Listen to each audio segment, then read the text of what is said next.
السلام عليكم. نتمنى من الله أن يكون كل شيء جيد وجيد جدا. اليوم نقدم إلى الدجاج بعض الموز، فكما تعلمون أن الموز له فوائد وفوائد كثيرة. فاليوم أغاثنا الله بالمطر، وكان اليوم كله ممطرا والحمد لله. لذلك نقدم بعض الموز للدجاج كي يزوده ببعض الطاقة.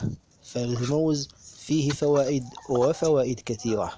فمن فوائده أنه يعطي إلى الدجاج طاقة وطاقة كاملة كي يحافظ على صحته.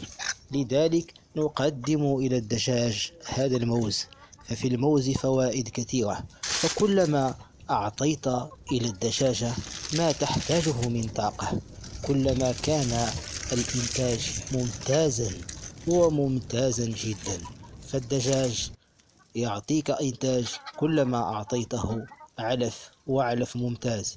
والموز هو علف طبيعي وطبيعي جدا، لا تحتاج إلى أعلاف مركبة، فقط بعض الأعلاف الطبيعية فهي التي تعطي إلى الدجاجة ما تحتاجه من طاقة كي تحافظ على صحتها وتعطيك إنتاج من البيض ممتاز وممتاز جدا.